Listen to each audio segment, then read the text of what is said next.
Thank you everyone for joining us. It is important to mention that we are in a global pandemic, and I appreciate the time that you are taking to be here with us. During this week, we should be at Amsterdam sharing and meeting each other, but it was not possible. And I think none of us would imagine that this will happen. We have a really difficult scenario in the energy industry. There is a lot of people losing their jobs, and there is a lot of changes that with a high uncertainty. This week, last week actually, we saw the report for Wood and Mackenzie talking about the different scenarios of how the energy scenario was transformed depending on what is the path that we follow. Today, we are here talking about energy transition, and I think we are all aware that this is the critical decade to act. But why we talk about energy transition? First, because it's urgent, and second one, because it's logical. Urgent because we know we are improving the situation, the lifestyle that we have now if we act around mitigation, and at the same time we are avoiding the worst effects of climate change. And logical because we know that the way that we are living and using our resources is going to take us anywhere. In this presentation, or normally in the industry, we talk a lot about technology, we talk about the finances, and we talk a lot sometimes about ecosystems. But we cannot forget that this is about people, and it's millions of lives that we will be saving if we act on time for climate change. This session is focused on solutions and plans and lessons learned. And as Christiana Figueres, one of the architects of Paris Agreement, say, we have most, if not all, the technologies and the talent for the energy transition. And one of my favorite sentences for her book is that blame looks backwards, but responsibility looks forward. And that's what we should do, what we are doing in this session. We know that the challenge should be addressed collectively, and that's why we try to do in this section. With this session, we gather people from leadership, from technology, and we also try to cover a broad spectrum of geographical. This is an opportunity for all of us to talk about solutions and plans, and that's why today I want to ask you two things. The first one is that with the people that is connect, if you know another initiative or solution that is mitigating climate change in the energy sector, please share it in the chat. And the second favor is that if you have questions, please write it on the chat or keep it to the end. What we will do during this presentation, okay, that's a reminder. I want you to share what initiative you know, and I also want to ask to write the questions on the chat. We will start the presentations. Each speaker will have 10 minutes, and then we are expecting to read your questions for 15 minutes. And after that, open the microphones for discussions. We are aiming to finish in 1 hour and a half. All the speakers will go together, and then at the end, we will have the discussion panel. No further, I want to start with Julian. Julian will tell us about the practical actions from the oil and gas industry to mitigate climate change. Welcome, Julian.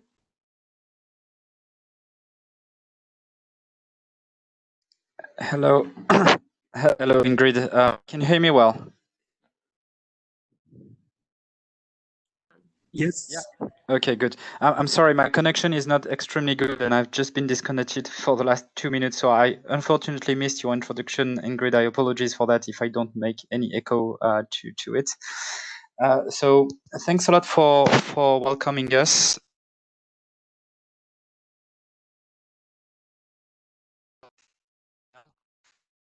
And we to introduce to the audience what OGCI is and what are the type of action that we're conducting. So I don't know, Benjamin or Ingrid, if one of you is able to put the slides on the screen. Julian, I'm also going to ask you to please remove the camera. Yeah.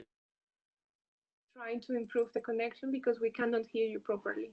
Okay, is it better like this? Yes. Okay, great. I'm gonna try to speak slowly as well, just in case I'm cut during my speech. So yeah, I'm sorry. Really, the connection is really poor on my side. I can't see if you're sharing the slides I've shared, but I imagine that this is the case. So let me start, and please stop me if it was not the case. Let me double check. We can't see yet. 1 minute, please. Okay, good. So while you're doing that, just maybe as a quick introduction for those of you who are not aware of what OGCI is and what it's meant to be. So OGCI stands for First Oil and Gas Climate Initiative. It was launched back in September 2014 at the Climate Week by the CEO of Saudi Aramco at that time, Khaled Al-Faleh, and was already gathering a group of, I think, 5 or 6 companies. And since then, we've been growing to 12 companies that are today active member of OGCI, covering, and you have the logos here at the bottom of the slide, covering IOCs and NOCs, and trying to identify areas where, as a group, we can be additional to accelerate the low carbon transition for the oil and gas industry, but more importantly for the energy and the industry value chain, because we do think that the combination of the companies bring a combination of skill sets and expertise that could actually unlock a certain number of situations that does not necessarily address uniquely the scope 1 and 2 or 3 of the oil and gas industry. So if you please move on to the next slide. The OGCI, as I mentioned, aims to be additional. It's also one of the characteristics of this initiative is that it's a CEO-led initiative, i.e., the CEOs of each of the member companies are regularly connecting to take the decision of what OGCI should do or not do, based on recommendations that are coming from the team and the work streams that are composed again by the member companies. So it's really an initiative that is driven by the member companies and is done for the member companies. I think it's quite important to have that in mind. So again, aiming to be additional, aiming to be ambitious. So we try to push always the agenda a little bit further down and trying to deliver some actions that would result into greenhouse gas emission reduction. So by being additional, and I think really for me, it's really potentially the key characteristic of OGCI is that we address the hard to scale up solution. We don't want to repeat what our member companies are already doing individually or what the market is already offering, but more to address the solution for the transition that are difficult to be done. And so being a group enable to do things that each of the individual member could not afford to do it alone, because too risky, because too early stage, or because needing expertise that are not always fitting 100% in one of the member companies, but the combination of the companies make the expertise available.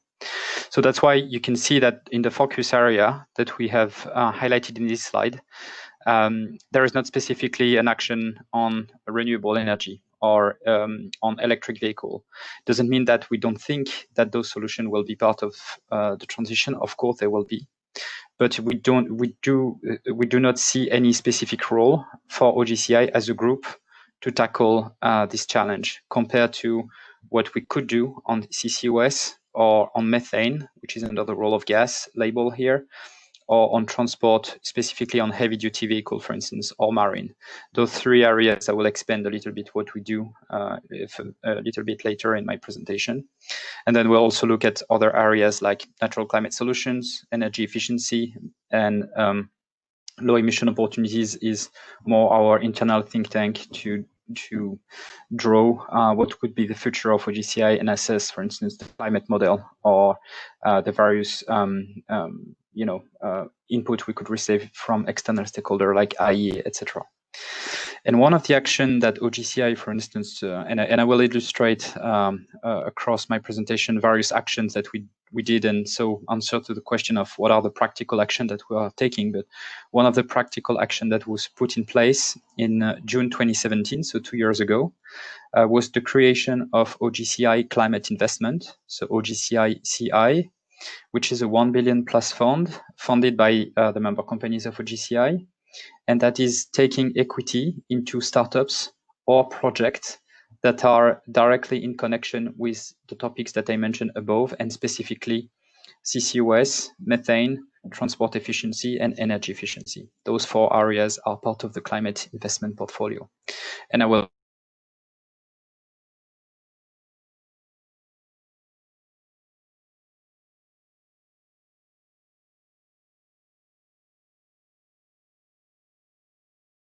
Julian, we miss you.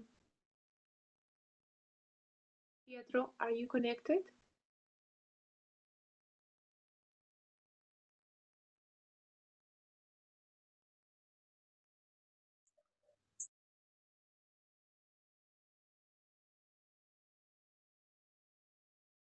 We will give 2 minutes to Julian to try to reconnect.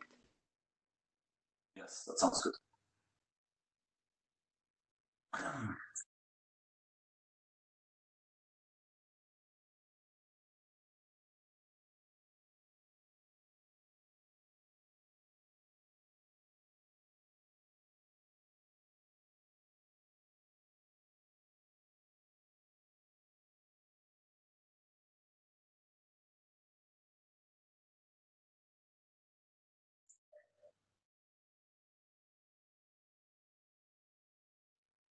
So for the people who just joined, we just lost the speaker, but we hope that he's soon back.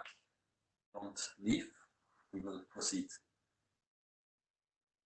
I've been losing the speakers and asking people to unmute them. We have been spending the last month.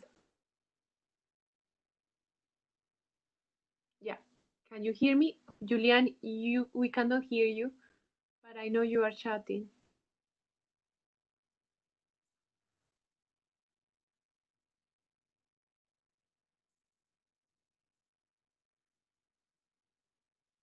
Ines, do we have another solution and a call or something?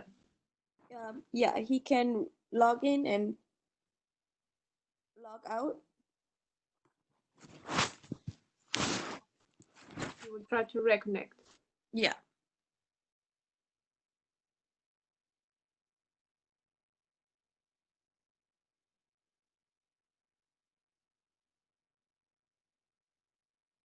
Maybe after trying that, he can reconnect again.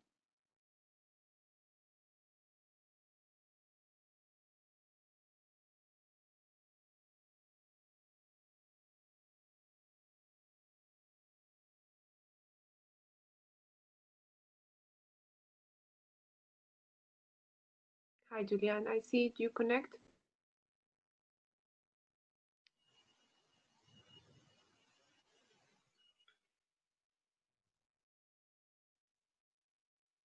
Still cannot hear you. Hello, can you hear me now? Yes. Okay, good. Sorry for this interruption. I hope it will not happen again. I don't know where we've been cut, but I think this slide was broadly covered by the introduction. So maybe we can move on this one. Yeah, please. Thank you. So the way we see the climate challenge very quickly is that there is a number of challenges and opportunities for the oil and gas industry, and that there is a role to play for the oil and gas. So we are not only part of the problem, but we are definitely part of the solution. And there is a number of areas that we do see the oil and gas industry or group of stakeholders gathering large oil and gas players like us could bring some key skill sets that are required to accelerate the low carbon transition, like, for instance, having the long-term vision or the capacity to invest patient capital, so making very long-term investment. Bringing the technical expertise when you talk about carbon CCUS, there is a clear need for subsurface expertise, and the oil and gas industry is probably one of the unique industry able to provide this kind of expertise to understand what are the reservoir and how you can store the CO2 for a long period of time.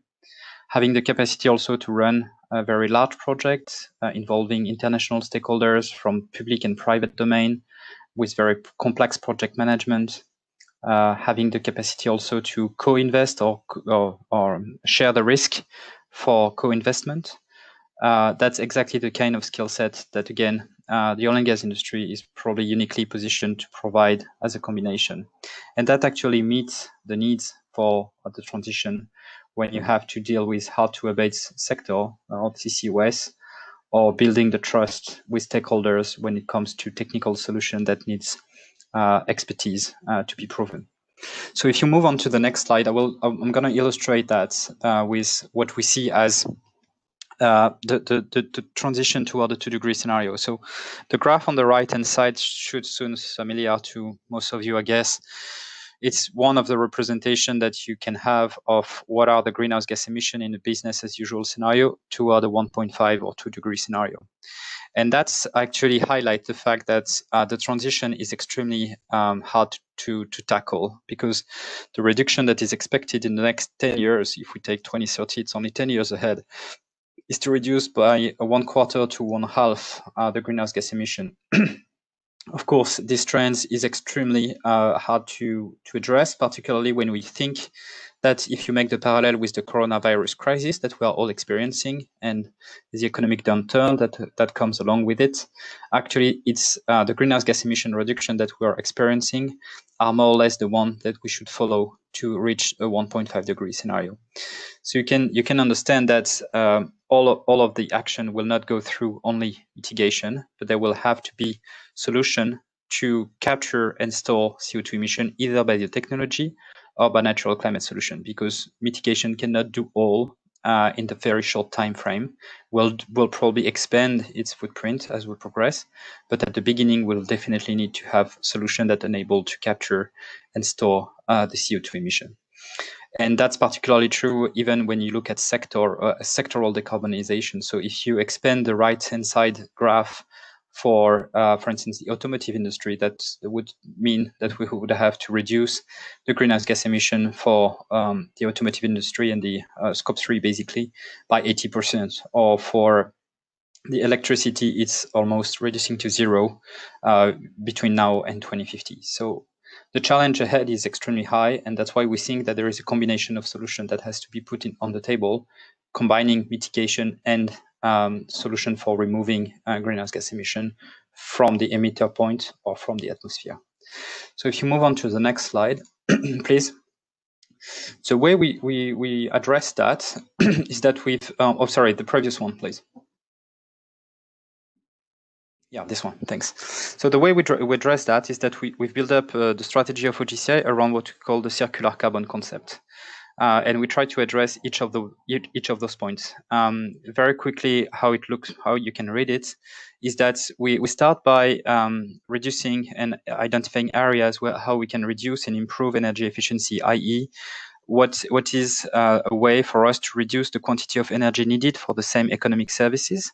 Then for the energy that has to be consumed, how we can reduce the footprint of the energy to the minimum. So involving, again, here, the renewable energy, but also lowering the carbon footprint of existing energy sources, like the oil and gas, for instance, or the existing power generation. And for the energy that has to be consumed and has to be carbon-based, then try to capture and store the CO2 emission. And for the energy that has to be consumed is carbon-based and for which you can't capture the CO2 emission, typically the mobile carbon sources like automotive industry, then we try to expand solution that remove the CO2 from the atmosphere. And that's what is written by balancing the remaining emission. Thanks in particular for natural climate solution. So if you move on to the next slide, the key announcement that we made on the past few years is, first of all, as I mentioned, the launch of the climate investment. Also, we've delivered the methane intensity target, and I will explain that a little bit more, but we've aligned, for instance, the member companies on a joint target on how to reduce the methane footprint of their scope 1 and 2 upstream operation. Then last year, we launched what we call the CCUS Kickstarter, which aims to enable and accelerate the development of CCUS hubs across the world. And again, please allow me to pause for the moment because it's going to be expanded a little bit later during the discussion. And after that, for this year, we try to address more extensively the carbon footprint of our upstream operation, but also launching a number of initiatives on transport.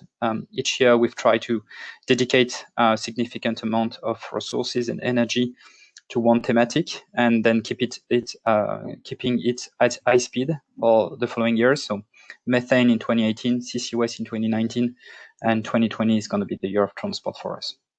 So if you move on to the next slide, you have here an explanation of what is our methane intensity target and what our member companies are committed to. So basically, the methane emission sources from the oil and gas companies that are part of the OGCI is relatively low compared to the industry average, because collectively we only emit 2 million of methane, roughly speaking, and this represents 0.32% in 2017 of methane emission across the gas that is reaching the market. The target that was defined across all the upstream oil and gas operation, and so it's taking into account all methane emission divided by the quantity of gas that is reaching the market. If you move on to the next slide, what we try to achieve and what we've committed to is that we have a collective target of reducing the methane intensity by 1/5, i.e. from 0.32% to 0.25, as you can see on the graph on the left-hand side, and defining an ambition, i.e. we try to go a little bit further down than the target to 0.2%. And for the moment, we are on a good trend to achieve either our target or ambition. And beyond those actions that are directly tackling the methane emission under the operational control of our member companies, we are also engaging on a series of actions with external parties, because we do believe that the methane issue is not only an issue for our own companies, but it's also an issue for the rest of the value chain and the rest of the gas value chain. So it's extremely important for us to secure the information and what is the methane challenge, how much methane emission is emitted across the world. There is a lot of uncertainty around that. Where are the source points, how we can address them. And to do that, we need to collaborate with a number of external parties. That's what you've seen in the right-hand side, of this slide, is that we have some joint program with Environmental Defense Fund, EDF, or with the United Nations Environmental Program, UNEP, on measurements. We also joined an effort with Stanford to assess what is the global methane budget. We support work done by the World Bank and on detecting flaring sources and quantity of flare across the world using satellite data. So here we sponsor this kind of program. We also have a joint program with the UN on what is called the Global Methane Alliance, and we are the unique private coalition working with the UNEP and EBRD to enable methane targets to be considered in the climate strategy in some countries, and particularly in the revision of their NDCs toward the COP26, so the nationally determined contribution. So all of that action is aiming to make the methane at the center of the climate strategy. When it comes to the CCUS, as you can see on this slide, we try to enable hubs. So for those of you who are familiar with the CCUS, you probably know that this is a very capital intensive industry at the beginning, but it's also creating a lot of value and job over the long run. And what we do believe is that in a way to reduce the cost, the upfront cost, is to mutualize the cost of transport and storage by enabling a number of industry to plug in their emission sources toward this pipeline, for instance, and store it either on the underground or offshore. This is done in multiple hubs, and the CCUS Kickstarter initiative is aiming to assess the potential feasibility of projects in various industrial hubs, so capturing CO2 emission from multiple industries and storing into one common underground storage area. And we've done that for 5 hubs, thanks to this Kickstarter, which is providing resources, technical expertise, and also preliminary support from our member companies directly. And we're going to scale up those projects and those hubs to a certain maturity level. And as soon as it's reached a certain maturity level, i.e. it has been de-risked for the first phase, then it's going to be taken over by either member companies, an external party, OGCI, ICI, etc., etc. So the idea is really to scale up the number of hubs as we progress. So last year we launched the initiative. We had incorporated 5 hubs already across the world. And the idea for us is to expand this number of hubs as we progress with this initiative. If you move on to the next slide, we also have the activity of OGCI-CI within CCUS. So aside of the hubs that we are trying to scale up and to bring to a certain maturity level during the early stage of development, our fund is also taking direct equity share into some projects. So that's the case, for instance, in Net Zero Teesside, which is a project that is aiming to capture the CO2 emission from power generation based on gas, and also plug in other industries, as you can see on the schematic, to the same transportation pipeline and store the CO2 into an underground storage area, which is located offshore of the eastern part of the UK. We also invested in Wabash Valley, which is another project that is decarbonizing the CO2 emission associated with ammonia production. And this is one of the investments that we're doing in the US, because in the US, the policy mechanism in place, the 45Q, enable a commercial model for a CCUS project, even when there is one unique source of emission, like it's the case for the Wabash Valley. If you move on to the next slide, you'll see that the 2 other investments that OGCI-CI made for so far are also located in the US, thanks to this policy mechanism. So the importance of the work of OGCI as a collective, as a group of companies, to work with stakeholders and to work with government to set up the enabling environment for such technology to happen, because we could imagine similar policy mechanism in other regions in the world. So I will not describe too much those 2 extra projects, but these are the two next one. And the other action that we do on transport, so as you may remember, this was also one of the 3rd action plan that we try to address, is that for transport this year, we look at, the hard to scale up solution, i.e. how we can enable the use and the expansion of low carbon liquid fuel. So to make an incremental saving on existing thermal engine, so get the ball rolling on the transport decarbonization, and particularly when it comes to heavy duty vehicle. We'll also look at how we can really make the case of low carbon hydrogen as a viable transport fuel, with again a first focus with the heavy duty transport. And we also look at the marine transport and how, for instance, mobile carbon capture could enable to reduce the carbon footprints of the marine transport. And then we also, continue to our work on CCUS, which is something I described already earlier. So if you please move on to the next slide. This is my final slide. It's just to illustrate as well what are the other investments that OGCI-CI has taken. So you've heard about the project that we've invested in, which are reminded at the bottom of the slide, but I just wanted to highlight the fact that we are also taking equity share into a number of startups that are capturing and enabling the solution and the reduction of the sector that I mentioned earlier. So for instance, if I give you the example of the methane, we've invested in some technology that allow to detect methane leakage. That's the case for GGSAT, for instance. Then we have also invested into technologies that measure the methane leakage rate, which is the case for CCOPS, for instance, and also investing into technology that mitigate the methane emission, which is the case, for instance, for clack valves. And similarly, we do some action in transport where we have invested into North Power, which is providing low carbon solution for the marine transport, or Excel fleet electrification, which looks at decarbonizing the heavy duty fleet of vehicle. So I hope that gives you a little bit of flavor of the type of action that we do. Of course, it's just an extract and a snapshot of a part of our activities, and I'm very happy to expand a little bit during the Q&A. Thank you very much. Thank you, Julian.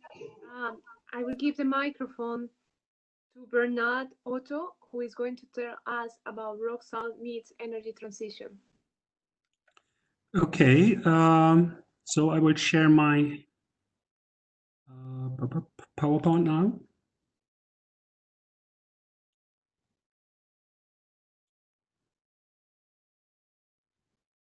So I hope you can see it. Can you? Yes, we can. Just a quick one before I start with my presentation. I'm senior staff still employed by an oil and gas company here in Europe.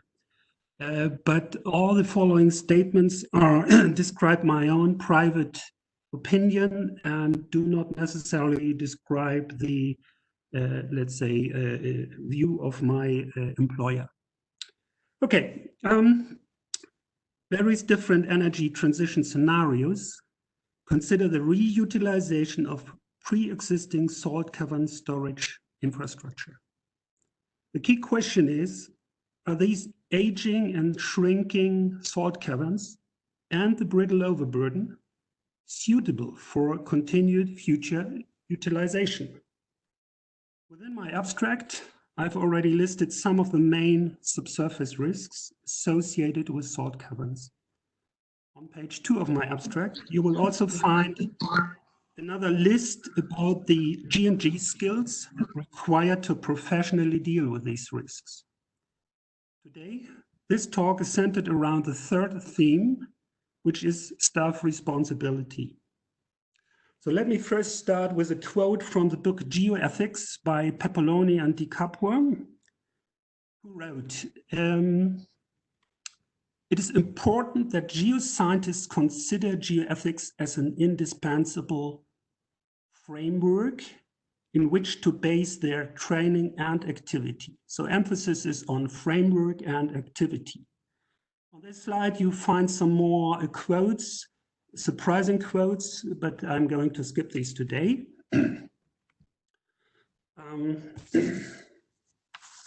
Based on these observations, the project team identified 4 common root causes of geoethical misconduct at the beginning of our project framing. Number 1 is limited willingness to detect potential risks. Second, limited ability to appropriately communicate these detected risks. Third one is limited willingness to act or react responsibly and appropriately. And finally, but last but not least, the violation of globally accepted HSE compliance rules. I quote from the Equinor book, I stop unsafe behavior and activities. But finally, everything comes down to the question, where is my own responsibility? So let's not waste any time. Upsala. Now we are in a different mode, sorry. I did not launch the user-specific presentation, so I need to skip. So to the right, you find a more generalized cross-section showing the main fault within the brittle overburden. Yellow salt caverns mark gas caverns, whereas the brown ones are storing oil.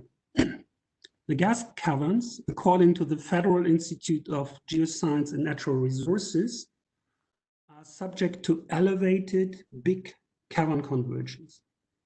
Furthermore, these gas caverns, due to the trading of gas, face multi-cyclical stress perturbances, which in turn may also reduce the breakdown pressure within the brittle overburden. Bernard, sorry to interrupt you. We can see to the right, in the top right, the chat as a gray box. If you are able to put it lower. Now it's gone. I thought it's just me who sees this. Okay. Thank you, Thomas. Okay. So again, you see the main fault here on top of the salt. You also see a small red arrow, which indicates the critically thin salt roof, yeah, in between the viscoplastically moving or reacting salt, and on top the brittle overburden, which behaves poroelastically. So the working hypothesis formulated by the project team is the main fault, which is critically stressed, may get reactivated. So why is it critically stressed? You see the upper Cretaceous zone here, which is has a constant thickness, whereas then during tertiary times, this fault got reactivated. If you look very carefully, you can see this very recent quaternary aged depression, which also indicates suberosion, which means in turn the fault zone has been hydraulically conductive. And that, according to Mark Zoback, it means that this fault zone is critically stressed because the friction coefficient within this fault zone is being reduced. Okay, next one. On this slide to the left, you see the red polygon, which indicates the subsidence bowl. In between this polygon, all the measurement points, so where fine leveling has been done, had a yearly subsidence rate of more than 70 millimeters in 2018. The yellow line indicates the position of the main fault, defined by wellbore results only, as no reliable seismic data exist. The grayish zone on both sides of the fault defines the zone in which stress perturbances within one well, for instance, due to workover, trigger stress perturbances within neighboring wells. So that means whenever it comes to workover, it may stress the fault in between as well. Obviously, in any case of a fault reactivation, more than a dozen of oil wells and highly pressurized gas wells would be a direct risk with potentially devastating consequences. Nearest inhabitants are living in a short distance of 90 meters only. Consequently, the official safety margin is only 90 meters as well. Obviously, that's a bad joke. We can skip that one, sorry. In order to further challenge or prove our working hypothesis, we carried out a transient analysis of the high precision fine leveling data set, one of only very few data sets publicly available.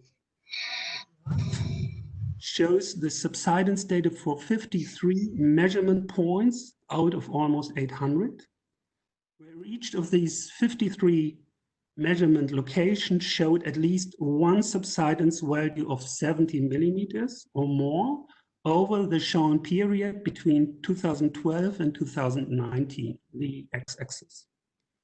So except for the value in the upper left corner, all values are negative, which means no rise at all.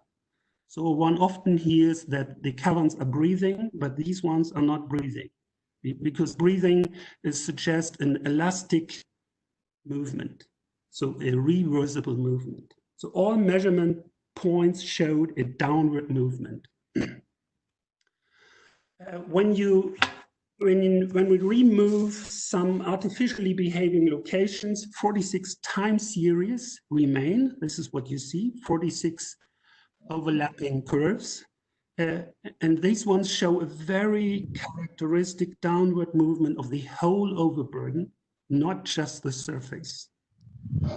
To the left, in 2012, you see small subsidences followed by accelerated downward movement from 2013 through 2015 with 10 centimeters subsidence in just 1 year.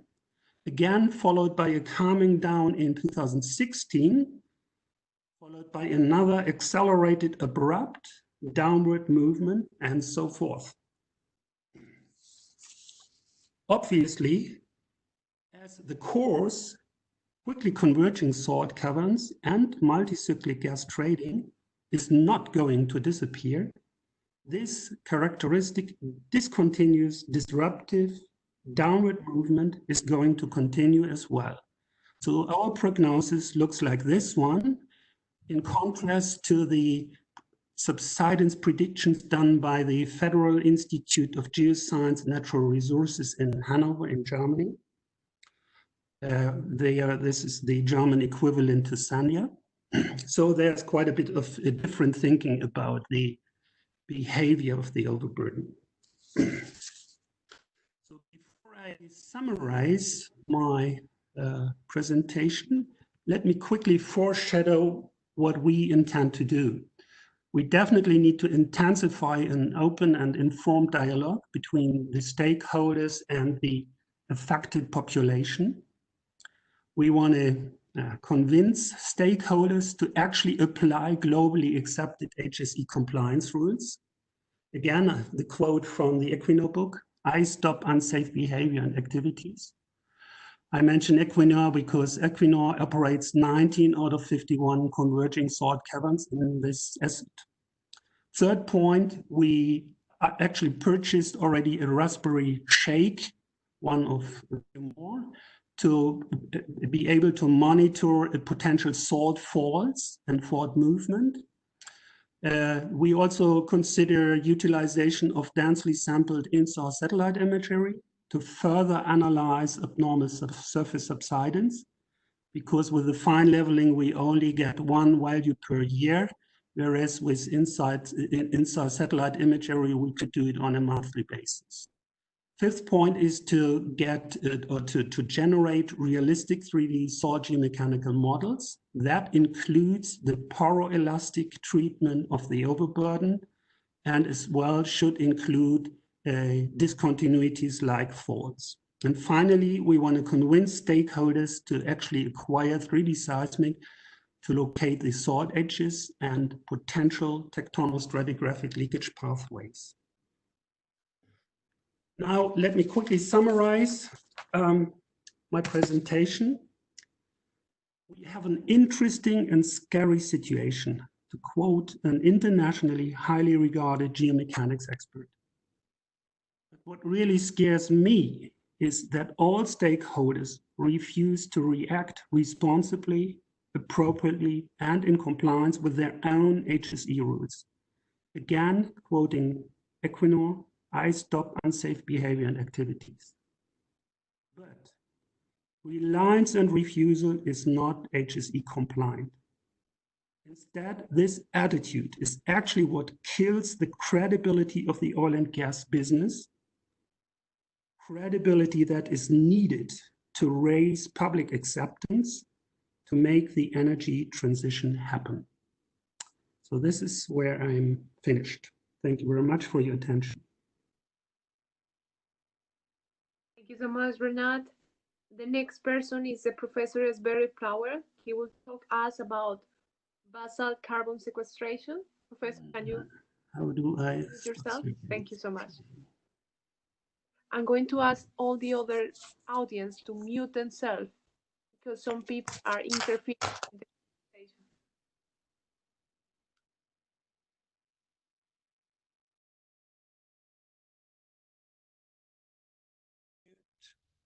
Video.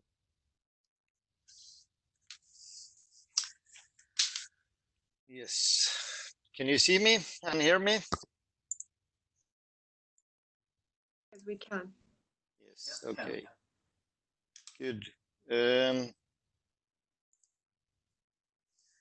Well, thank you for letting me present some of our activities related to carbon sequestration in volcanics. It's Volcanic Basin Petroleum Research is really a company that works in between research and exploration of a volcanic basin and volcanic rifted margins.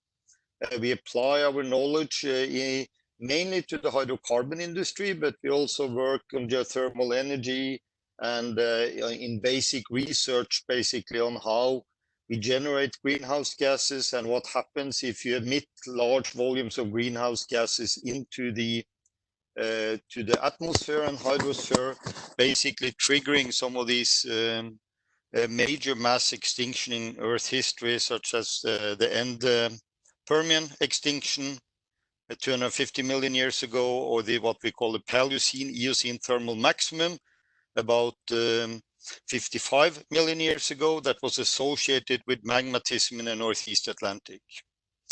We have access to a large volume of high quality seismic data. So what you see in the background here on this image is basically the top basalt surface that's been mapped on the mid-Norwegian continental margin. So you see a scale here of a few kilometers. These escarpments is about a kilometer high, and we can see lava flows that flowed from the west into the basin and hitting a paleo coastline about 55 million years ago. And we tried to understand the internal architectures and reservoir properties of these basalt sequences. So basically the theme of the talk is, why do we want to do carbon capture and storage in basalts? Obviously it's to mitigate the future climate change and to the 1.5 or 2 degree temperature increase. So this curve here from the IPCC shows basically time on the x-axis, and then the net CO2 emissions in gigatons or picograms CO2. So about 40 gigatons of annual emissions now in 2020. We basically need to go somewhat to a net or to about the zero net emissions of zero or less than 0 gigatons per year by 2050. And to fulfill this scenario, most reports and studies suggest that we need to do carbon capture and storage to fulfill these 2 degree targets. So perhaps that we might have to store something about 50% of the emissions in the 21st century. However, today the volumes of CO2 that's being stored is really very, very small. So all of the current type of test projects is small compared to the target we want in the futures. Some of the sequestration targets would be like biosphere. We can store CO2 in the ocean. We can store it in aquifers. We can store it in petroleum fields. But what we are going to discuss today is how you can store CO2 in rocks. There's a lot of challenges related to this, both in terms of engineering and investment costs. If reaction rates, we are concerned about the reservoir properties, so the permeability and potential clogging, and of course access to large volumes of CO2, particularly if you work in large areas. In this IEA report from 2016, they sort of claim that we need to store something like 52 gigatons of CO2 between 2015 to 2040. This scales to about 2,000 CCS projects of 25 megatons, so like Sleipner's slide. So if you think about CO2 in basalts, many people think about basalts as very sort of massive crystalline rocks with only type of fracture, porosity and permeability. But basalts that are extruded on the surface can also be very porous and have high permeability. It's just an example here from the Carbfix project in Iceland, where they are currently sequestering CO2. So we see a vesicular basalt here. It's a large open pore spaces. You can also see that is a fracture cutting through where you get carbonate precipitated in these fractures. So we have a carbonatization reaction when you get the carbon and from the CO2, but you have calcium or magnesium coming from the actual rock.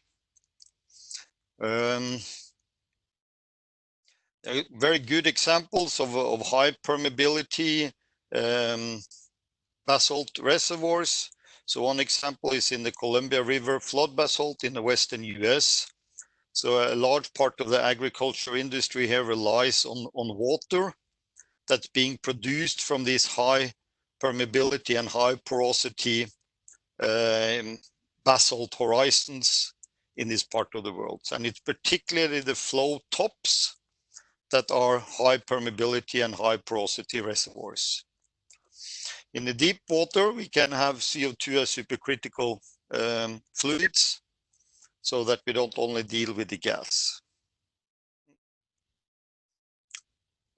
So one of the main sort of study areas and research that we are working on is on the European continental margins. So basically from northern Norway, this is Lofoten, it's called the Vøring Plateau, the Møre, but also the Faroes and the west of Shetland.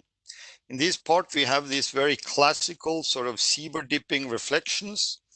So this is up to 6 kilometer thick successions of severely erupted basalts that are located along the margin and close to these continent-ocean transitions. So this is just an example from the inner part of these areas where we basically see more than 1 kilometer thick succession of basalts imaged on seismic data. So in the upper part here, these would be lava flows. These prograding sequences are hyaloclastites. So in a short summary, like basalt-dominated volcanic sequences, they're widespread along the outer part of the Norwegian continental shelves. The water depths of these areas is typically like 1 to 2.5 kilometers. You have multiple reservoirs that can be used for carbon storage, both intrabasalt and subbasalts. And we also have nice seals of marine clay at top of these Paleocene and earliest Eocene age volcanic rocks. But just we also have this advantage here when you work in these areas that they've been acquired high quality industry standard 3D seismic reflection data. So this is just a cube. This would be about 30 kilometers in this direction, about 40 kilometers in this direction here. And what we see here is the top basalt surface. And then we see imaged here what we call the seaward dipping reflections.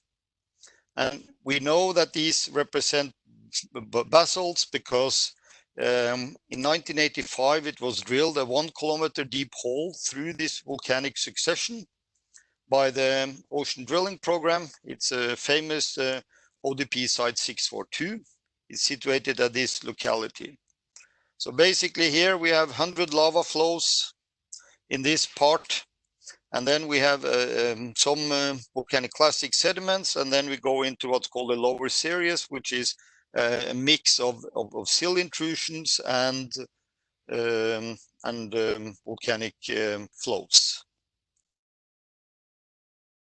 So if you just, from the 3D seismic data, we can calculate sort of multiple reservoirs in this unit. So here it's basically 6 different main reservoir type of units or basalt units. We map out the extent of each of them, the thicknesses of it, and then the volumes. So of course in the volumes here of rock that you can sequester CO2 in is very large. We talk about numerous cubic kilometers. Yeah, so for a conventional CCS plant, we only need something like 0.1 cubic kilometer. So the potential to store CO2 into the basalts is enormous. The practicalities is, of course, something very different. If you just look on, again, just the criteria applied to basalt on a Norwegian continental shelf, if this is a favorable or unfavorable conditions, we see that the basalt really are a favorable type of locality. So we have multiple stacked reservoirs. We have a potential for monitoring fluid leakage. These areas are very remotely located, so it's a large distance to human activity. It's low seismicity in these regions, limited faulting and fracturing. The water depths are quite large, fairly low geothermal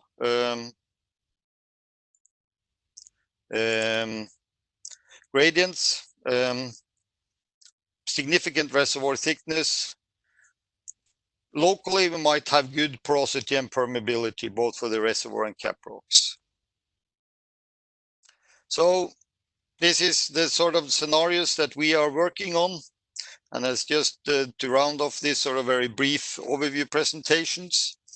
So basically here we have the reservoir sequences in the severely erupted basalts. You can inject CO2 at multiple targets within the lava flows or below it. Then we have a good seal that is marine clay, and we have ample opportunities to do monitoring of potential leakage from this type of reservoirs. Our big concerns and areas that needs to be worked out in to make this any reality is that the access to CO2, the type of reaction rates and how much and the pumping rates we have in a way with the reservoir permeability and clogging, and obviously all the issues relating to the engineerings and the cost of these type of projects. Thank you.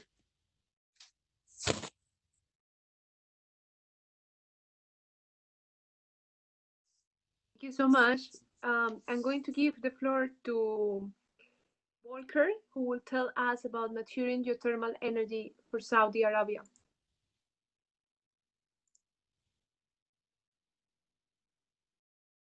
Mute. And hello, everybody. I will try and share my screen. Sorry for that.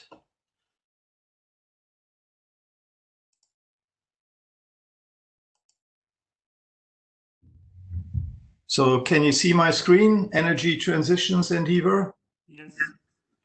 Okay, so welcome. My name is Volker Farnkamp. I'm a professor at KAUST University in Saudi Arabia. And I thank you very much for the opportunity to talk in this event. So, you know, what we were thinking of, if we endeavor into energy transition, then our talk was concentrating on maturing geothermal energy for Saudi Arabia. And here's my co-authors and also the geothermal conference participants have contributed with many of their ideas. So if you think about geothermal energy in Arabia, I'd like to ask you what comes to your mind, really, in terms of geothermal or even renewable energy. And most likely, you know, probably nothing. And that is true because in Arabia itself, there so far have been no real serious geothermal efforts. So, you know, this is, we can see this here on the geothermal installed capacity. And if you look at Arabia, there's nothing. That was in 2015, but it hasn't changed today. So we came up at KAUST, we do research conferences, and we came up with the idea to run a geothermal conference on maturing geothermal energy for Saudi Arabia. We had about 100 participants from 48 countries in Europe, Asia, Australia, and the Americas. We had a lot of Saudi visitors. There were academics, industry, and government people there, and of course, a lot of our students. This is the way we run this. And so our conference goals were to ask, can geothermal energy be matured economically to provide a substantial contribution to the future energy supply?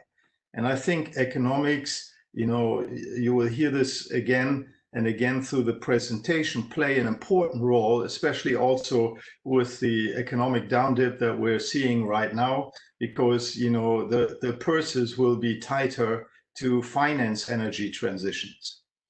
Now, in Saudi Arabia, specifically, or in other Arabian countries, can life-sustaining water desalination and air conditioning be run by geothermal energy? You know, in Arabia, we need water, and there's definitely not enough water around for the populations and the lifestyle. We need air conditioning. Can geothermal help in this? So so right now, in almost everywhere in Arabia, all energy comes from hydrocarbons. Slowly but surely, solar PV comes in and makes a contribution, but it's really minute. Desalination in air conditioning consumes about 30% of the energy that is consumed in the country. So transportation and other electricity needs, but all of this comes from hydrocarbons. So any drop of water, any air conditioning burns hydrocarbons and produces CO2. And on top of this, there are rapidly growing populations and industrialization is going on. So the energy use will rise definitely. So, you know, the question then was, is geothermal energy the sleeping giant in the renewable energy field to make a dent into this? And, you know, I would like to give a few highlights from the conference that is extracted from many different presentations that were given there. And well, there were many more, but I just give you the highlights. So here, let's have a look a little bit at the regional geological setting, because we need to know geology if we want to do geothermal. And you see Arabia here, the outline of Arabia. We have the deep sedimentary aquifers in the rift basins at the western margin towards the Red Sea. We have areas of volcanic activity. We have shield granites at the surface and buried. And then, of course, towards the east, we have the passive margin deep sedimentary aquifers that also host all the hydrocarbons, which are mainly concentrated around here. Okay, now we'll have a quick look at this cross section. And you know, I put this together. It's not to scale from different presentations, but you know, here on this side we see the Red Sea rift basins, onshore basins with exceeding 5 kilometers in depth. Here's the Arabian Shield that gives opportunities for hot dry rock, geothermal, and then here we have the Arabian platform with many depositional layers which have many stacked aquifers in them. So we learned in the conference that the range of geothermal gradients is 30 to 35 degrees, sometimes exceeding this, you know, all the way up to more than 50 degrees per kilometer. So this is mainly in this area in the southwest of Saudi Arabia. We have sedimentary basins and stacked aquifers exceeding in depth to 5 kilometers, and there's potential for hot dry rock and high and low enthalpy geothermal. So that's the geological settings, and from this, all the ideas, there are some tentative follow-up projects. Okay, and I summarize this here. I say tentative because everything needs to be financed and tendered and so forth. That all takes time. And this conference took place in January 2020. So it's probably one of the few research conferences that will ever be run in the year of 2020 in person. Well, anyway, we have one spin-off here that is between Aramco and Siemens that it was triggered by this. I won't talk about this any further. Here's a timeline, because we also need to think about, you know, project deliveries, etc. So here, what I show is a two-legged project approach between government agency, mainly KCARE, and a number of universities, KAUS and KFU PM, perhaps being the leaders. So here is a project that is in tender stage or being prepared for tender stage that is mapping the geothermal potential of Saudi Arabia, and then also do a technology screening, which technologies are possible where and what might work. So this will take a few years for project delivery. In the meantime, we're working on realizing geothermal pilots, and there's 4 of them that are on the radar. One is hot dry rock. This is essentially done by the Saudi Geological Survey. But then there are also high enthalpy and low enthalpy geothermal projects that are planned for or earmarked for the West Coast, and the East Coast. So if we actually get the financing and all of this worked up here, there'll be an exploration phase followed by drilling. Right, the exploration phase requires seismic, etc. Then there will be drilling. There'll be a test phase, and if the aquifers are confirmed and everything is running well and the temperatures are there, chemistry is favorable, then we would drill twin wells. There would be a test phase 2 for long-term fluid circulation, and there will be a test phase 3 for CO2 injection to run CPG. And I would, in the next few slides, I will go a little bit deeper into these technologies that are behind it and why we got all very excited about this. So one of the key developments that we or points that we got out of conference is that key technology drivers will drive the economics of these projects.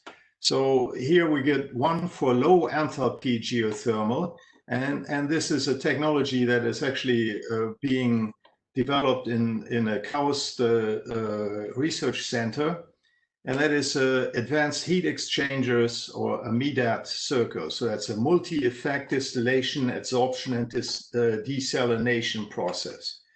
So here we get the geothermal heat, or the geothermal water, and then there's this multi-effect distillation, and an additional cycles of adsorption cycles are added to this to basically extract more energy from this, and that increases the efficiency of these desalination plants significantly to make it more economic.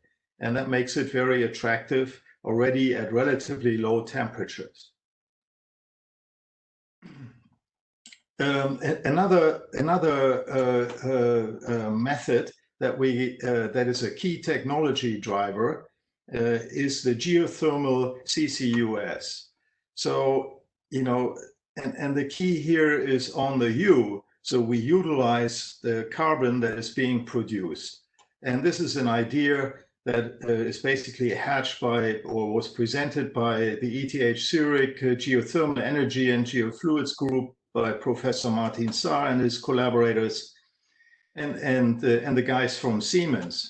So the CO2 is captured, it's compressed, it's injected into the subsurface, where it forms or accumulates basically below a cap rock, and it's taking up the heat of the reservoir, and then it's being reproduced to generate power, and then it's being re-injected, the cold one, together with the additional one. So it's a CCS and utilization, a true CCUS.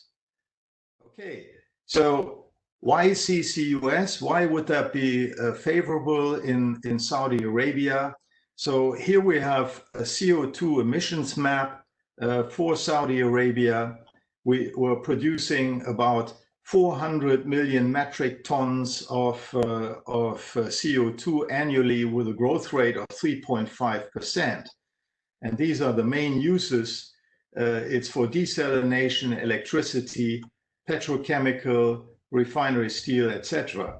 So the desalination and electricity, which is mainly taking place here at the coastal areas, where the industrial centers are and the population centers, this is perhaps replaceable from these deep stacked aquifers with geothermal energy.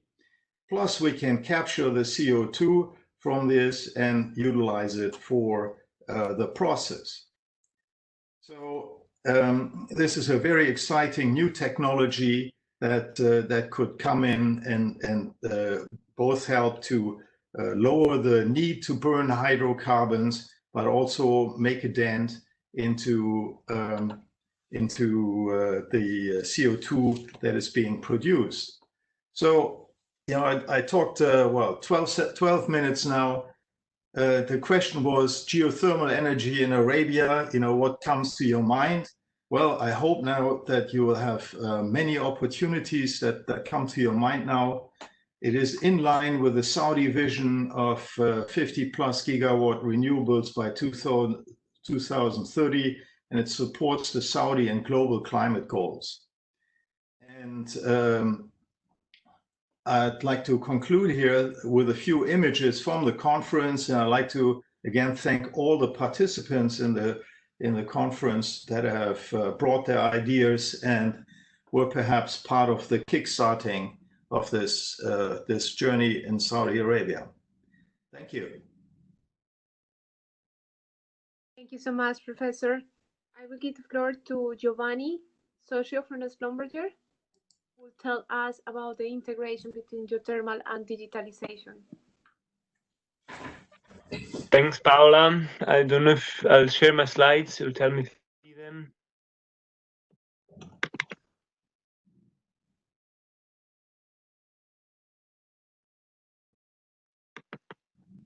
We can see it now.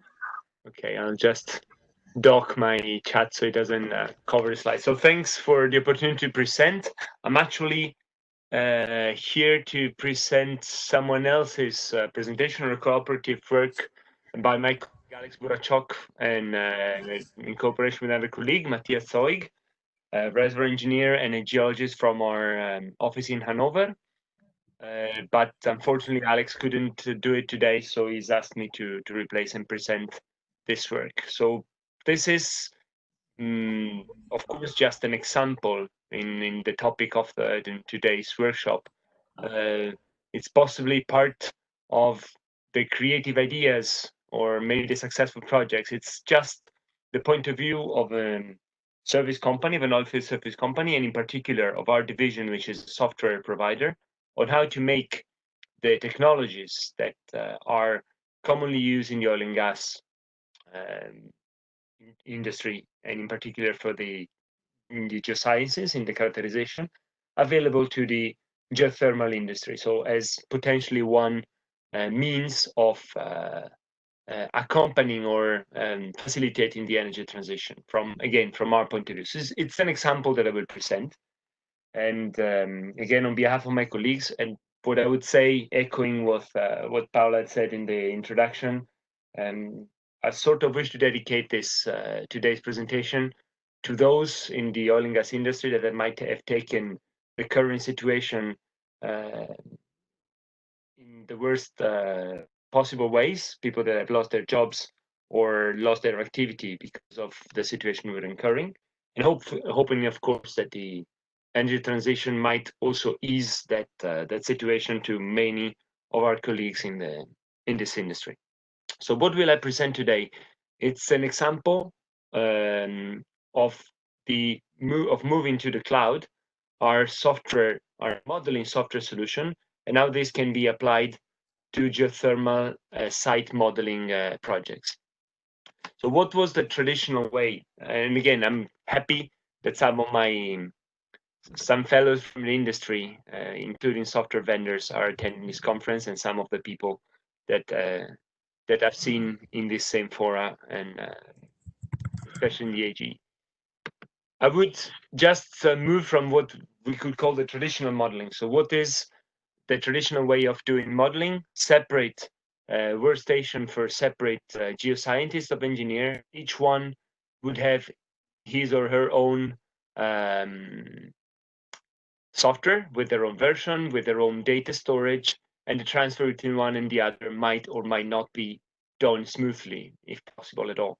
We know, including the geothermal project, we often see different pieces of work, different work packages that are done in a way that cannot communicate to each other, data which are included only qualitatively from one phase to the other because of the impossibility to transfer it from one software to the other.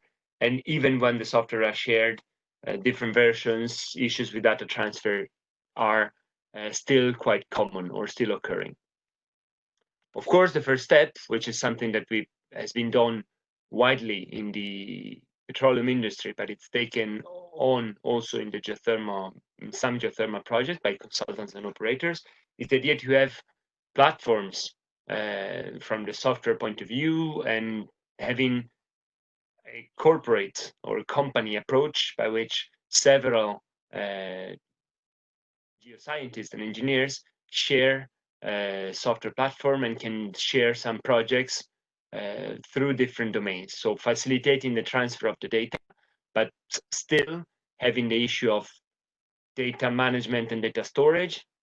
How do we share the data from different workstations, from different users? How do we manage the infrastructure in terms of hardware, in terms of software licensing, in terms, again, of data management across an organization? And this, again, is a step forward. We have been proposing, and I will briefly present it. We've been working on an integrated modeling for a geothermal project. I think it's been presented elsewhere, so I won't spend too much time on it. So how is this carried out, and how many people would need to join a project which is already integrated in a way? So in this case, it was a project that we've done in France, in which, moving from all the data that was made available to characterize the site, we first looked at the log data or the well data to build petrophysical interpretation, image log interpretation for fractures, and mechanical earth model. And this, of course, was done by the petrophysicists, the log analyst, the geomechanics engineer on the 1D data. Then the structural geologist stepped in.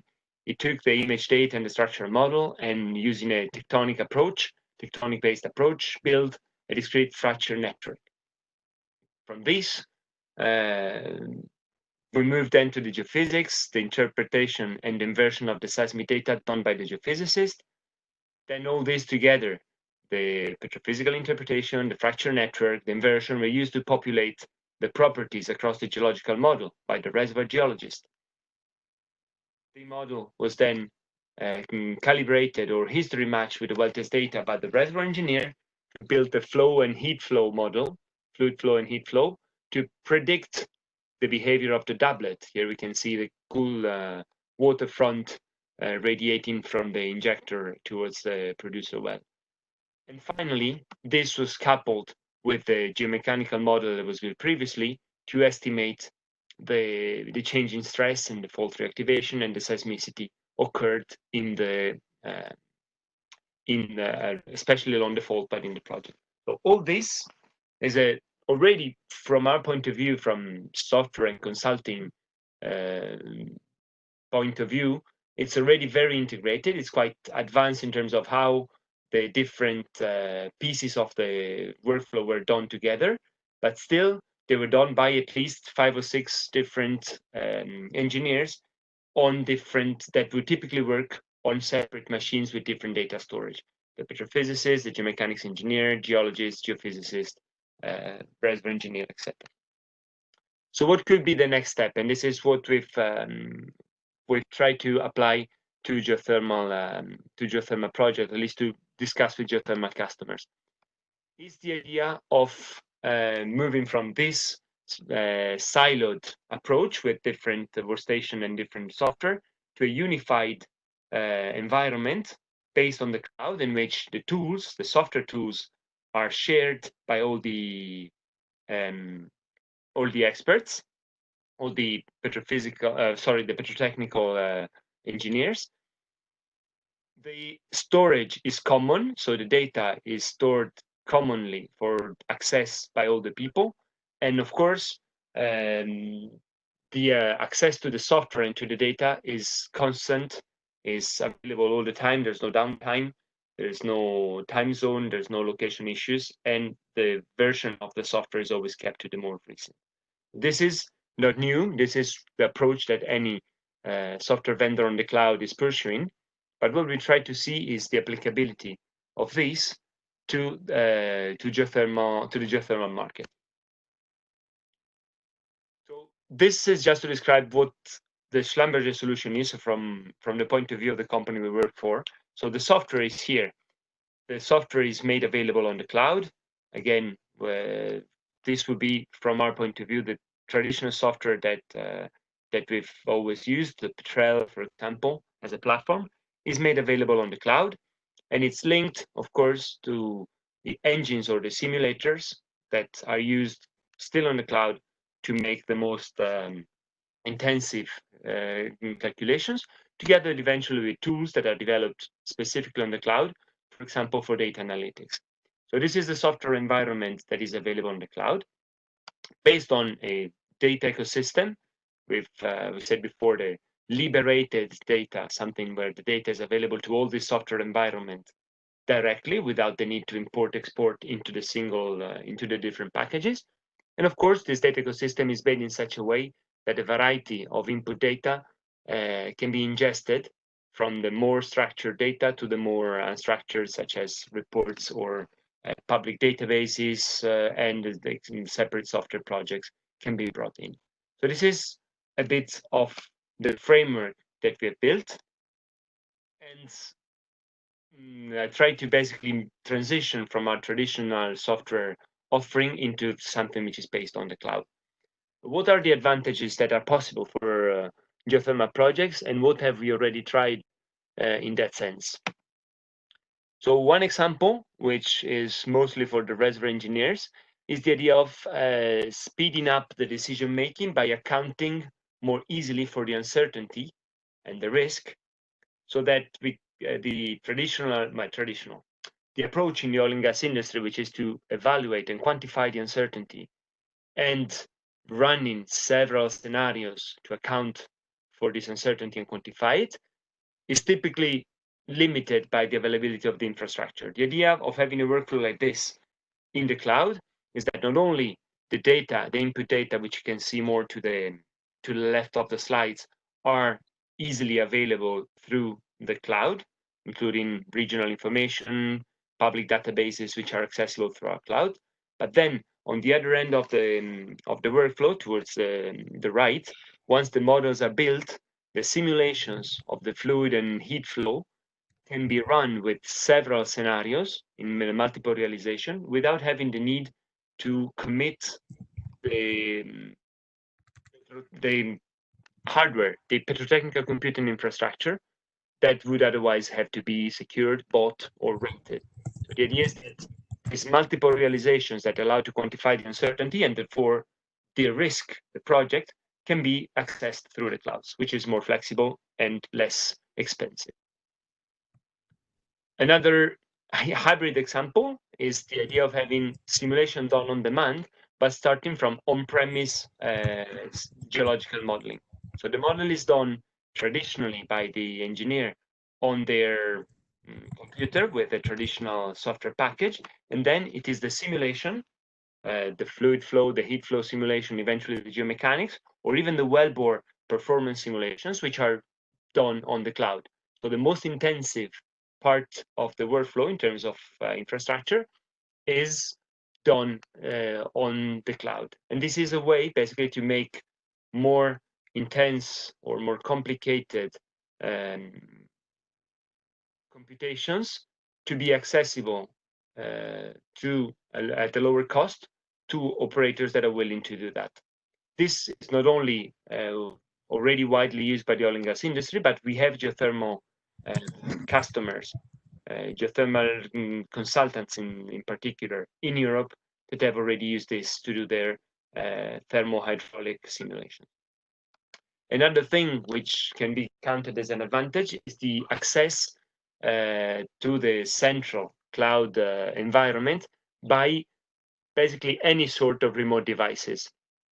An example that we have here is a work that we've done. This picture is from a real geothermal operator's office. I won't name them, but you can see that basically to run an integrated workflow similar to the one that I was presenting a few slides ago, they were managing to use their office laptop with specifications in terms, for example, of active memories that would typically be unsuitable for the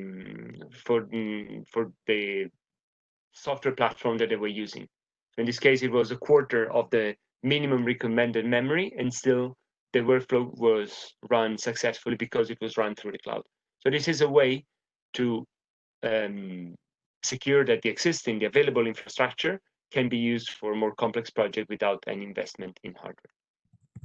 I would just move to the conclusion, and I'm sorry this has been maybe a bit fast, But just to summarize, we've already seen a move forward by showcasing and seeing integrated models from the geology to the fluid and heat flow to the geomechanics to be applied in the geothermal industry. And the idea of using common software platform where these are integrated already reduces the loss of information across different steps and can facilitate the idea of evaluating uncertainties and risks in a more consistent and quantitative fashion.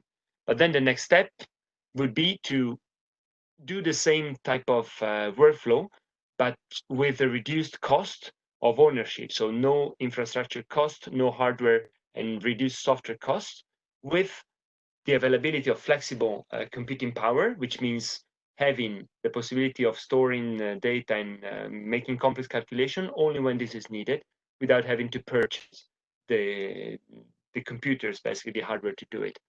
And also the possibility of having hybrid solutions, such as the one that I presented for simulation on demand, where a more traditional approach where the operator would own, for example, the modeling software, is associated with the possibility of running specific tasks, heat and flow simulations or wellbore performance simulations on a cloud environment. So reducing the cost for this type of applications. Again, this is one example out of several in which the oil and gas industry is trying to help the thermal industry, try to pass the technology on to the geothermal industry. There are workshops which are set up for this purpose, so it's not, my talk is far from being exhaustive, but I hope that I gave a good example and that is inspiring to some. And again, I'd be happy to answer any questions later at the end of the session. Thank you so much, Giovanni. I got some questions. We will go to Benjamin, and after that, we will open the floor for some questions. But I want to thank you already to all the speakers that have been brilliant. Benjamin organized with me this session, and he will give us the following steps. Yes, thank you. Can you hear me? Yes. Okay, good. Can you see, I have two screens. Can you see the presentation in full screen now or not? You are full screen now. Okay, perfect. Okay, yes, thanks a lot for all the presentations. I think we learned quite a bit on the big variety of topics dealing with energy transition. So as some of you already realized, we have there the chat to the right where you can ask questions for later on. We soon come to the question and answer section. Yeah, so you can there have already some questions been addressed, and you can ask write them down now, or we will open the microphone very soon for so you're allowed to ask questions.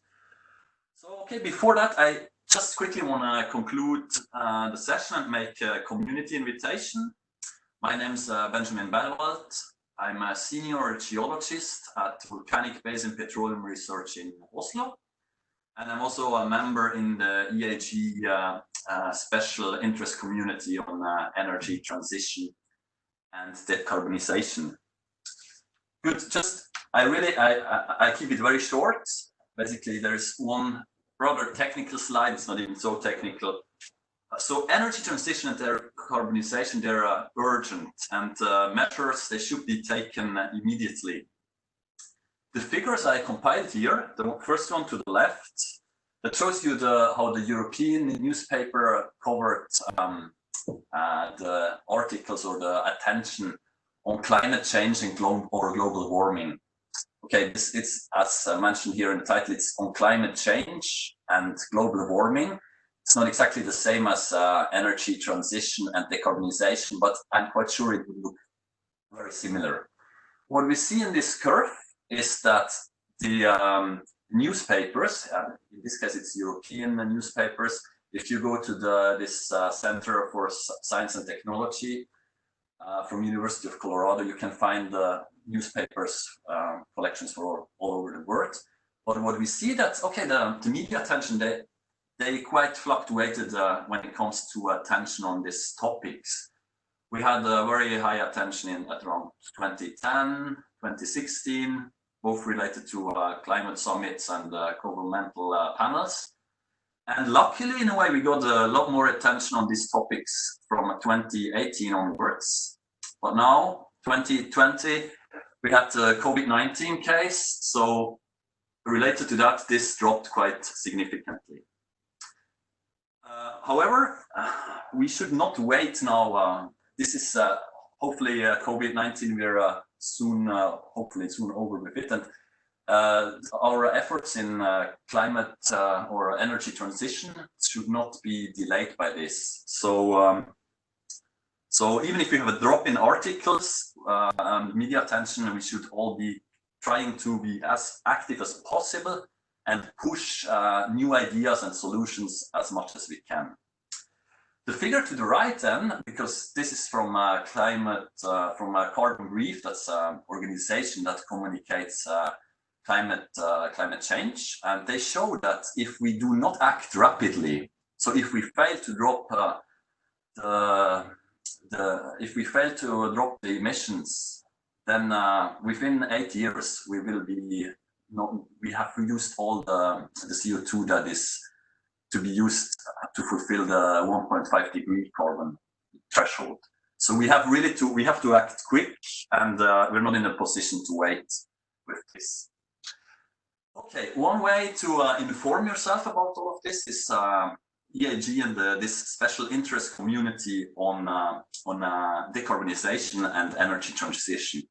So if you like to get more information about our events, about published articles that we share, or also you can contribute yourself, then please follow us on the LinkedIn webpage. We have one from the special interest community. Or if you have more specific questions, you can also ask our president, so Karin de Bosch. She's heading this special interest community. You can contact her, or also Paula or me, and we will be happy to respond to your emails and deal with the questions, because I think we want you, and it would be nice to. The community is growing quite a bit. I don't know, I think we have around 500 followers at the moment in LinkedIn. For that, we are quite a young group. That's quite impressive, but still, we want more followers, and join us on this exciting adventure. Just to promote some upcoming events, yeah, the 82nd annual EAGE meeting was postponed to December. It's going to be still held in Amsterdam and in the Netherlands. So in a way, what we did now was just to keep the spirits high on energy transition. That's why we did this video conference on the same week. However, please still join us in this session. It's session 813, dedicated session 813 on energy transitions and endeavor. And we're going to get more detailed presentations, and we're going to have an open panel discussion in the end as well. So please keep this date, the afternoon of the 9th of December, free, and in case you make it to Amsterdam, join us. Another conference that is organized by this special interest community is GET 2020. It's something quite new. It's the first geoscience and engineering conference for energy transition, and it's going to be held in Strasbourg in France from the 16th to the 18th of November.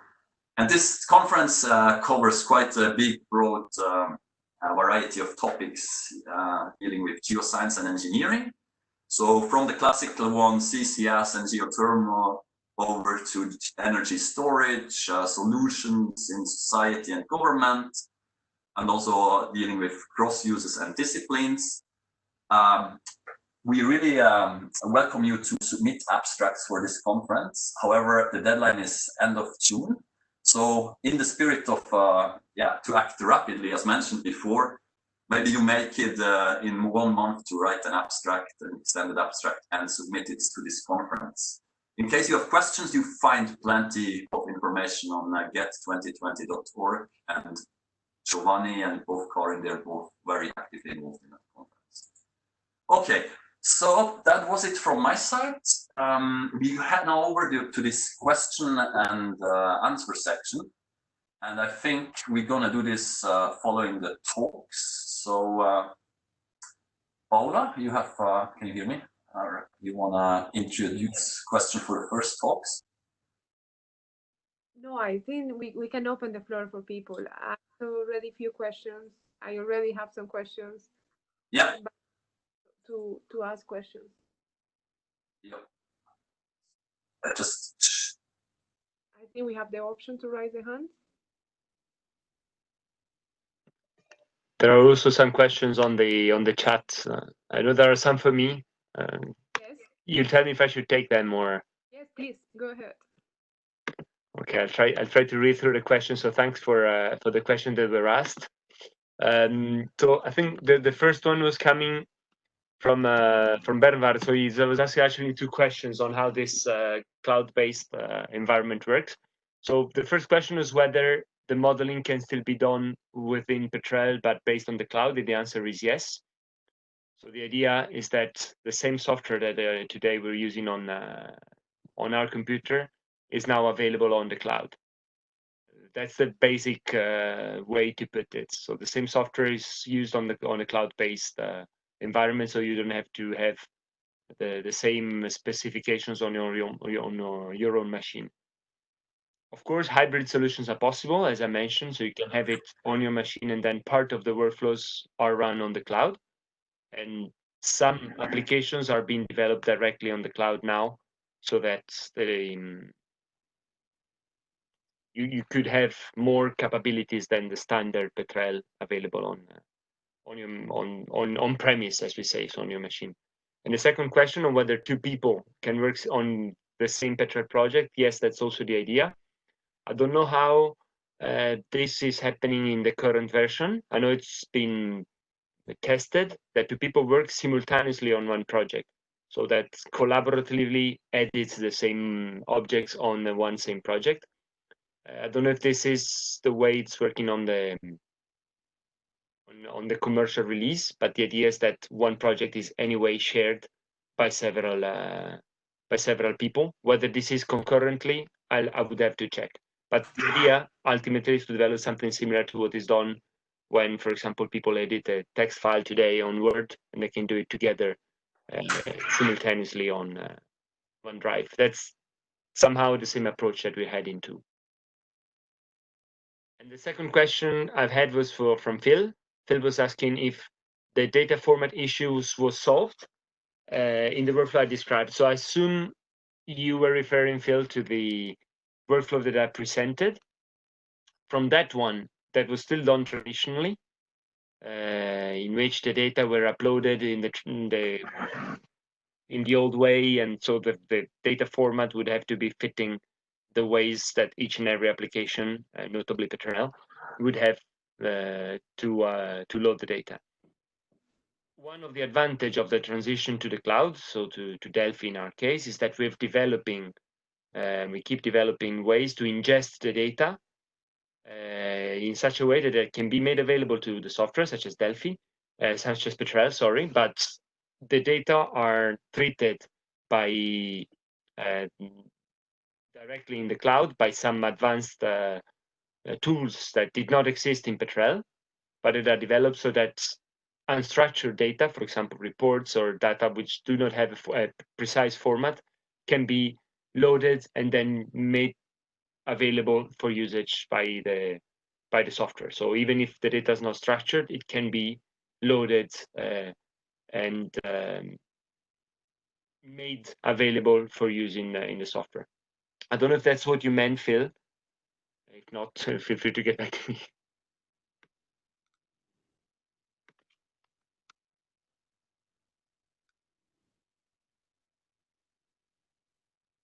Okay. Those were the questions from my side.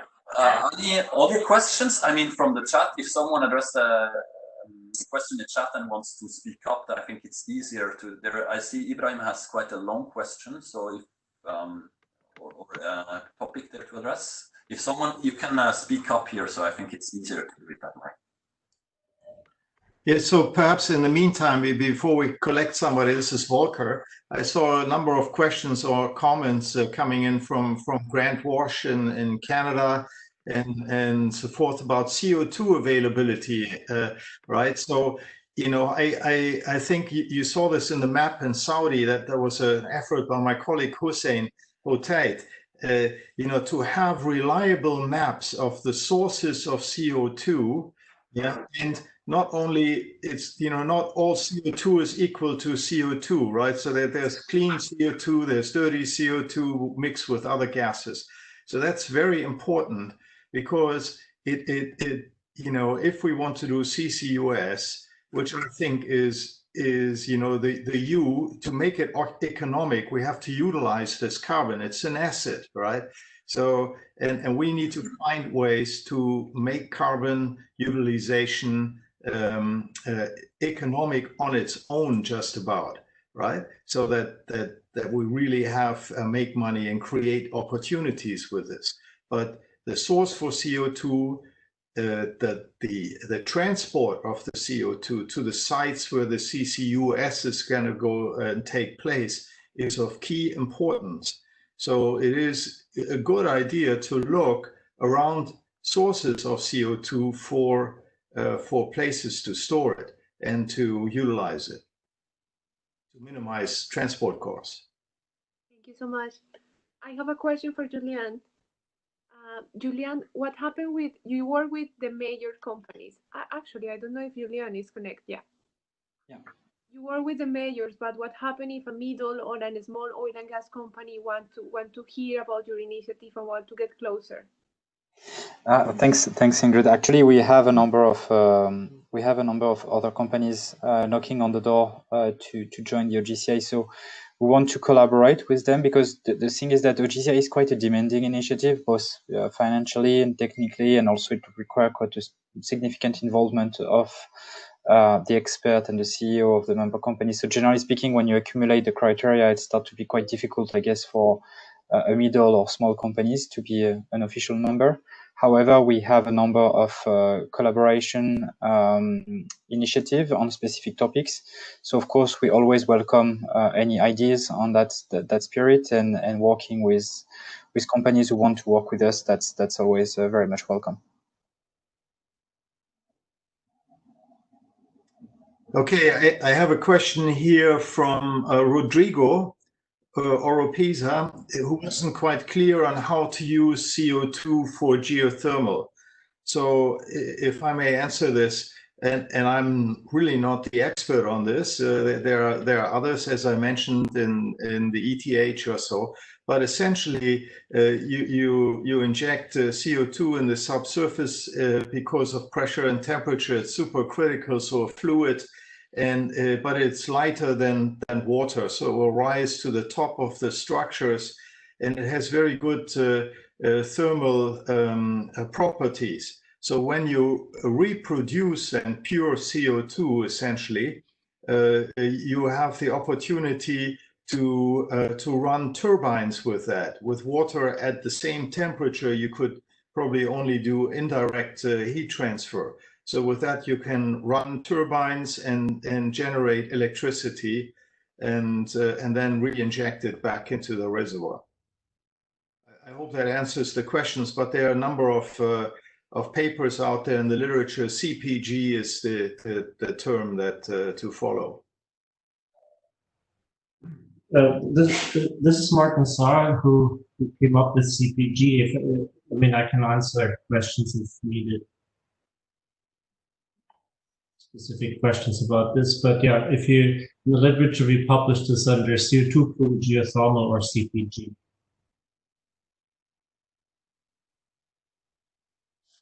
Yeah. Okay, it's Benjamin again. I would like to come back to Volker, because you mentioned this CO2 accessibility, and it was also addressed in a talk dealing with upscaling CO2 sequestration volumes. Do we have kind of an overview of more numeric how much CO2 will be available if we upscale it? Are we running soon into thresholds that we cannot guarantee enough CO2 accessible? Do you have any experience from Saudi Arabia on this, or is all fine in that way? Well, okay, so you saw the map that Hussein Hotate has put together on my presentation. It'll be published soon, and it's available. I mean, right now all of the CO2 is vented, right? So that, you know, I think we're a long way away from running out of CO2, but you know, it is eventually one could and. No, I think there's no shortage of CO2 that is being produced, I think, in short. Not for the foreseeable future. At least not in our setting. Maybe elsewhere that might be different. Thank you. Any other questions? I have more, but I want to leave the room open for other people.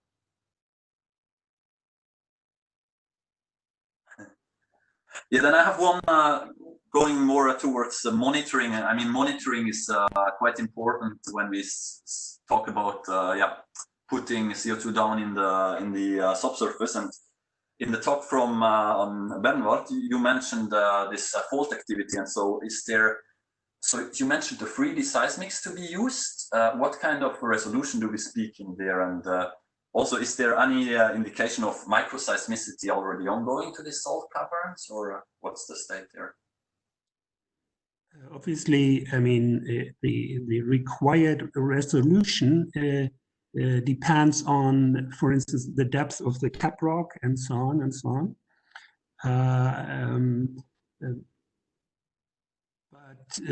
I mean, microseismic monitoring is actually well established within the salt cavern business. It's not a routine work, but let's say whenever something happened, like for instance in Bayou Corn, where this salt cavern collapsed, seismic monitoring was done afterwards. I think that's definitely too late. This is why we want to do something in advance of anything to happen. Yeah, which is seldomly done, unfortunately. Yeah, but with what I have shown, I think there's a reasonable potential for a risk of fault reactivation. And I mean, this is how I understand our HSE duties, which get hammered in our heads. So we need to take action right now. And this is what my initiative is about. Which is not my own, it's together with the local people who are partly living on top of the caverns. Yeah. But I published an example about a 3D seismic which has been utilized for the planning of the salt cavern storage. Actually, the youngest salt cavern storage in Germany, where I was deeply involved and where I actually did the modeling and the seismic interpretation and seismic attribute analysis. And it was amazing to see how, in particular, the 5D data regularization was improving the data in the parts, which obviously had an impact on the 3D depth migration in the deeper parts. Yeah, it was really amazing to see. And also we have roughly 10 so-called blind wells, so wells which have not been used during the modeling or which have been drilled after the modeling, which prove the spatial accuracy of the spatial reliability of the anisotropic control beam migration. Yeah. So to finish, that cube or that acquisition was done. It consisted of 3 vintages which have been merged by the seismic processor. One from mid of the 90s, one from the beginning of 2000. So nothing done lately, but it was really amazing to see how data quality could be improved. As I said, particularly in the shallow parts, because in that case, the top of the caprock was in just 436 meters depth. Yeah.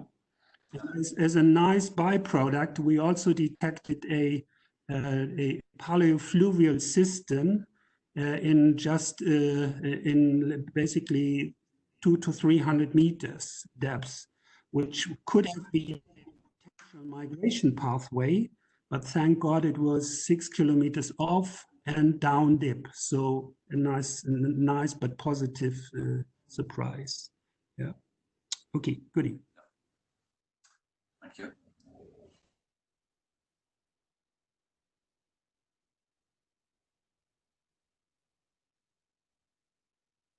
Any more questions?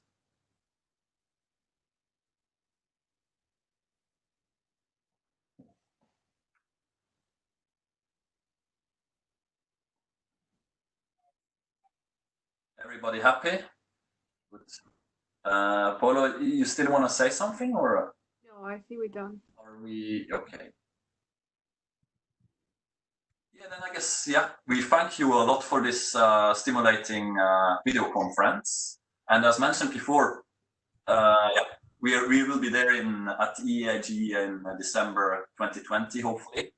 So it will be very nice if we could meet physically and discuss this in more detail. So yeah, then we should stay all safe and sound, and have a good rest of the week. Thanks a lot for your efforts. Thank you. Thanks a lot. Bye. Looking forward to see you in Amsterdam. Thanks a lot. Yeah. See you in Amsterdam. Thank you everyone for participating, and thank you to all the presenters for taking their time out.